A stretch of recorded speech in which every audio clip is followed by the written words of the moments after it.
Hello, hello, and happy Wednesday, happy Halloween for those of you who are joining us live.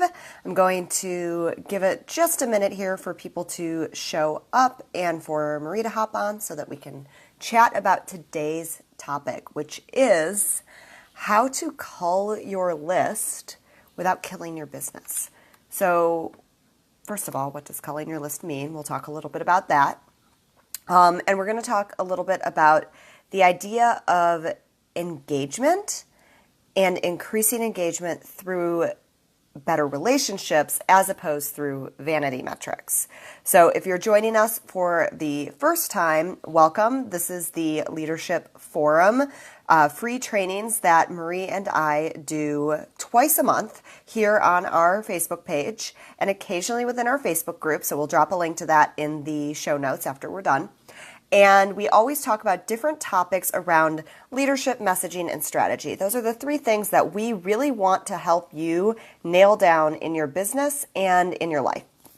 So as we go into our different topics, we're going to look at it through that lens. So yes, we're talking about engagement and list culling and all of those sorts of things, and we're going to look at it through the lens of messaging. So we're going to talk about three specific things today. We're going to talk about how to know when it's time to actually shrink your audience instead of grow it. We're going to talk about why a smaller audience can be more helpful to you than a larger audience. And we're going to talk about your audience in a way that feels really good to you, to your business model, to your vision, to your mission, and doesn't hurt any feelings along the way. So those are the three things we're going to talk about today. Hey, Marie, welcome. Thank you. I had a heck of a time trying to find this video. Facebook's been really glitchy lately. But I'm here. So hopefully others will join too. Yes. So if you are catching us on the replay or live, make sure you say hello. Since Facebook's been glitchy lately, I don't know how many of you are going to see that this is live, but you'll definitely be getting links to the replay once it is over and the show notes where we'll include any resources or links we talk about during today's training. All right, so we're going to dive in, and I kind of want to start, before we get to the three specific points that we outlined, I want to start by talking about what the reason would be to think about even ever getting rid of audience members, because there's so much out there that's like, grow your list, grow your list, grow your list. You know, get more followers on Instagram, get more people in your Facebook group, get more. And here we are hosting a training about getting less, having fewer people follow you. So I want to kind of talk about that high level at first and why we're having this training at all, and we're telling you to get rid of people instead of adding people, which seems totally counterintuitive. Right. Because I think a lot of people feel like, man, this is hard earned, right? So how can I justify getting rid? So I think there's a number of times when this makes sense. I'm really trying to post this in the event, and it's behaving. Super not behaving. It says post. Facebook, why you be? No, it does not want to post. Maybe it is posting. I don't know. Maybe I posted it 8 times. Sorry if I did. Anyway, okay, so there can be a few things that happen. First of all, and we've experienced this, if your audience changes. So if you looked at our business 3-4 years ago, we were serving, let's just say, a wider variety of people, which is a really nice way of saying we hadn't found our niche yet. And we hadn't really had a clear definition of who it was that we were serving. And so as a result, we had people sort of on our list who, honestly, we were just noise in their inbox. And so we really needed to take some time to say, like, okay, this is who we are working with. If this is interesting to you, because who knows, they may have changed too. Hey, Kevin, thanks for joining. You know, we can give them an opportunity to say, yeah, I still want to be on your list. I still want to know what's going on for you. But if it's not a good opportunity for them to learn and it really is just noise in their inbox, then yeah, saying like, hey, you know, no hard feelings. It's just time for us to part ways in this way, right? And I think that's key to say, you know, we we need to not have sort of feelings, emotions of not good enoughness attached to unsubscribes or people saying goodbye to us right now. Because at the end of the day, we really want to be leveraging our time and energy when we're emailing our audience to email people who want to be part of our audience. Because that's how we kind of keep everybody's spirits high and how we keep it valuable for everybody. Otherwise, it is just noise, and it doesn't mean you can't be friends, and it doesn't mean that you're not giving great value along the way.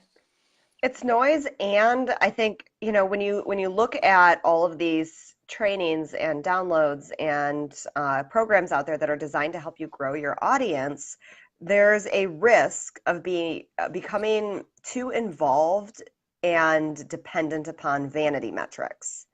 And not that you don't want to grow your list, because yes, you do want to reach more people. That's a part of the leadership framework that we talk about all the time, is growing your influence. And you, as Marie said, want to grow it with the right people. And especially when you've been in business for a while, the people who are following you, they're evolving and changing too, and so are you. And so it makes sense to do a periodic check-in and make sure that you have the right people. And that can hurt. It can hurt to look at your email list and say, oh, 70% of the people on my email list actually probably are not benefiting from the emails that I'm sending because they're no longer the right people. That can be a huge ego blow. Like, it's hard. And we're not going to pretend it's not. And it's also way more effective to give them the opportunity to leave and not have your email just sort of sitting there unopened or falling into a spam box than it is to try and get them engaged in something that isn't right for them. So with that said, let's dive into our first point, which is how to know when it's time to get rid of audience members. I think Marie touched on one of those, which is when your audience has shifted.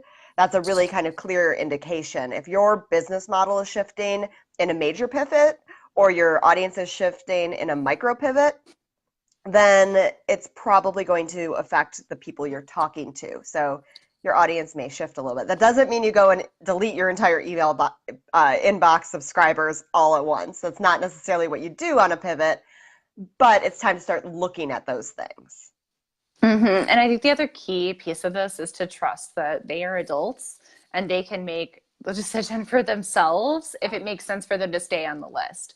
So let them know what's going on, let them know what's coming, why you're going through this process of culling, and then just let them, trust them to make the right decision for them. It's not on us to make that decision for other people. It's, in fact, not on us to make a decision for really anybody except for maybe, a child in your care or something. But these are not. These are your audience members, your clients, or customers. Yeah. And I think the other time when it's really important to kind of start looking at your audience and seeing if it's time to maybe get rid of a few is if it's been a while since you did that. So those of you who have been in business for, several years, if you've never done this, there are going to be people who joined your list way back at the beginning who may still be getting your emails because they just haven't gotten around to unsubscribing. But aren't opening your emails, aren't engaging with them, and they've moved on to a different point in their lives where it's not really meaningful to them. So that makes it important to go through sort of a regular, periodic process of, okay, let's look at the audience and make sure we have the right people here. We're going to talk about a couple of ways to do that with the third point today, but I think just having it on the calendar once a year, twice a year, something like that. It's not something you have to do every week, but it is something to think about if you've been in business for a while. Mm-hmm. So let's dig back into the why the heck do you want to do this? Why do you want to get rid of those hard-earned subscribers? And getting rid of it sounds a little harsh. That's not what it's about. It's, again, giving sort of them the choice and the freedom to decide whether they want to be on the list or not. And of course, you're doing this in every email anyway, if you're abiding by the law by having an unsubscribe link in there. But to really kind of go through this process. So why might you want to do it? Why might you want to have a smaller list? Well, smaller lists can actually be much more powerful for you, for your audience member, and for your bottom line than a large sort of bloated list. And that sounds totally counterintuitive, but there's a simple reason for this. And this is something that we learned and totally lead into and believe when we were working with one of our mentors, Adrienne Dorison. She had this course called Little List Leverage. I don't even know if she still offers it anymore, but the more we dug into this, we realized, yes, this is evidence-based, and it's also just makes sense. When you have a Hmm. small list, you're able to get to know them a little better, have relationships with them a little bit better. Again, unless you're installing some kind of like very elaborate ask method style survey system where you're, sort of saying like, does this work for you? No. Okay, how about this? Does this work for you? It can all be automated. However, I think for many of us, for whom that seems like a lot of work or just beyond our ability to do at the moment, when you have a small list, you're able to get to know them, you're able to tailor the content to them, develop those relationships, and actually be able to answer people one-on-one and be able to have those kinds of true conversations that are sparked by and guided through your emails. Yeah, and to be clear, there's nothing wrong with having a big list. There's nothing wrong with having a huge active community. Plenty of entrepreneurs do, plenty of businesses do. And if they've put the time and energy into building relationships from the ground up, those large communities are much easier to manage than if they hadn't Yes. taken that time and put that energy in. So when you start with a small but mighty audience, it allows you, when you scale, to continue to nurture those relationships and nurture that feeling of a space that is safe and a space that is conducive to what your audience actually is looking for. Mm-hmm. And this is a real challenge for entrepreneurs who suddenly have a huge explosion in their audience growth, where all of a sudden they do have to automate and they do have to put these systems in place because they can't personally respond to every single email anymore. And there are ways to do that in a very relationship driven way. And it's so much easier if you have done the groundwork of a small but mighty audience that is super targeted, makes sense for your offers and your business vision, and gives you the language and the practice that you need to create the automation that makes sense for your business so that as it scales, you're not going crazy. Mm-hmm, exactly. And I think even if you do have a large list, you can kind of create a small but mighty list within it by just making sure you're leveraging all the segmentation abilities you're able to Mm-hmm. have within whatever service provider you're leveraging. So, yeah, so if you do kind of have a multifaceted audience, there may be some work you could do to narrow that down in niche, but if you're not ready for that, or you're still trying to figure out which one makes more sense for you, or that you want to go with, you can start doing some segmentation, or get back on the segmentation pony if you've sort of, hopped off of it, and try it. Try it for a launch, try it for just something very not scary, just like some blog post or something like that, so that you can get a feel for who is going to be a great fit for Mm-hmm. you and for what you really want to be doing. Absolutely, yeah. So it also allows you to, I mentioned Vanity Metrics earlier today, and they can be really, they can have an impact on us.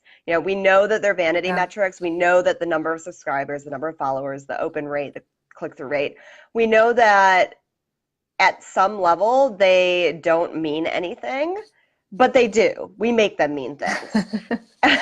So how much better does it feel if you have a list of 10,000 with like a 5% open rate because most of them are not the right people, or if you have a list of 500 but you have a 60% open rate because they are 500 people who are absolutely super engaged in what you're doing?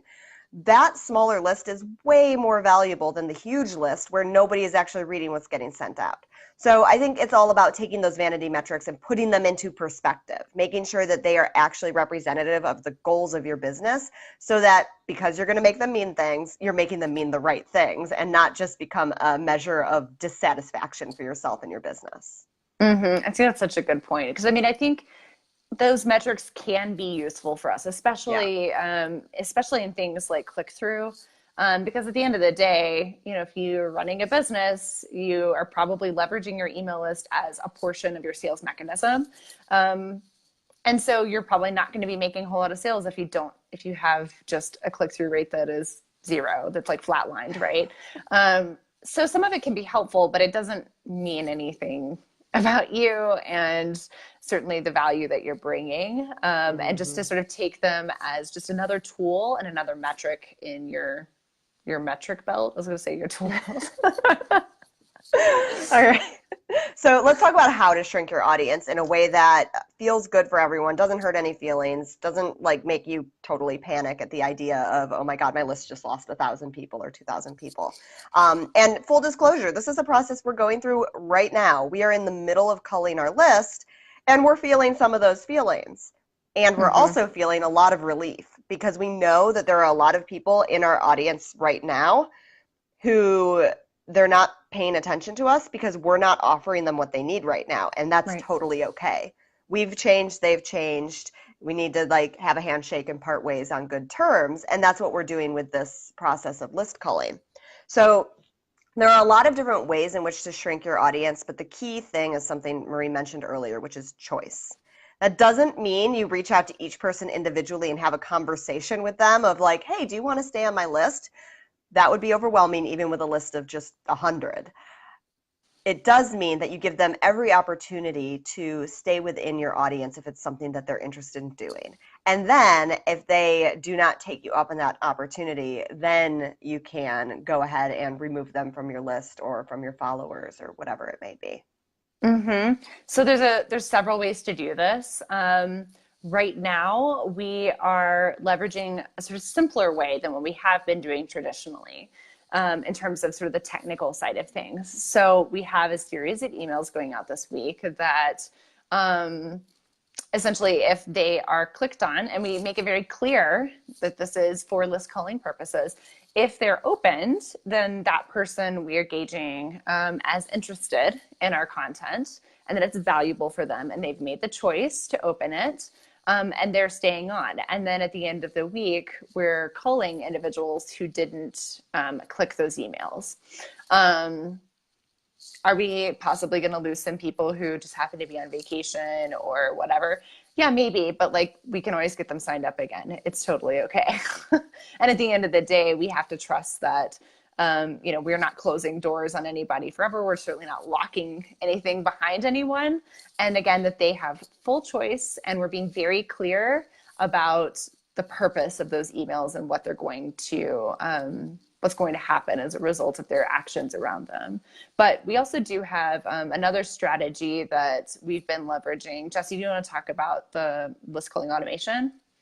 Yeah, so we're doing this manually at this point because we noticed that there's a lot of people on the list who may have been periodically over time looking at things and then not engaging. So maybe a subject line interested them and they peeked at it, but they haven't really shown any longevity in their interest. And so we're doing this manually right now as a one time for right now. Maybe we'll do it once a year, cull. And we also have something running in the background to help us automate this process. So we have an automation sequence that's a list culling sequence. And we use ActiveCampaign, but many different email providers can do this.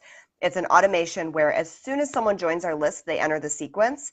And it triggers when they have not opened or engaged with us with one of our emails in about 3 months or so, 2 to 3 months. And we change that time period based on how frequently we're emailing our people. So if we're emailing them like once a month, we're not going to have it like 3 months. You missed 3 emails from us. That's not a big deal. But if we're emailing every single day and we're in the middle of a launch and we're sending like multiple emails a day, okay, yeah, if you didn't open a single one of our emails in 3 months, then that might mean that you're not interested. But we give people a chance. We're not just like, oh, you're not interested, we're kicking you off.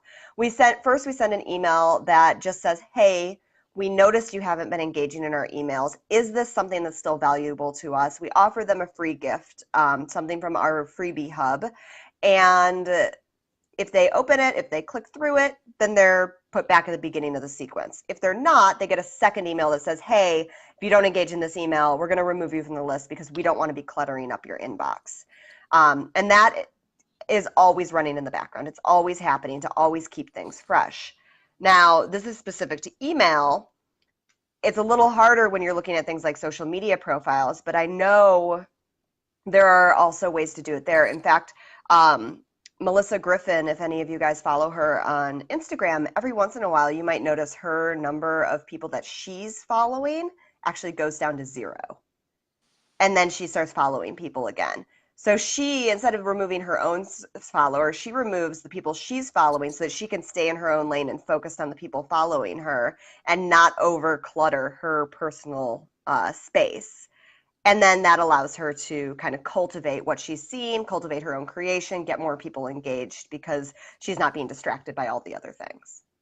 And I think additionally from the distraction, there's also people who sort of follow the reciprocity of following Mm-hmm. rule, right? And so if they're only following that just so that it looks like she's following them, Yeah. and that's the only reason, then she can clear that out. Yes. And then it's a case of everybody following her is following her for the right reason because they're really interested in what she Mm-hmm. has to say. So definitely consider sort of wherever you feel like you have audience bloat, where these are great people. There's nothing wrong with the people. It's just not a good match potentially anymore between your content and their needs. Take a look at it, and it doesn't. Remember those vanity metrics in terms of how many followers or subscribers you have.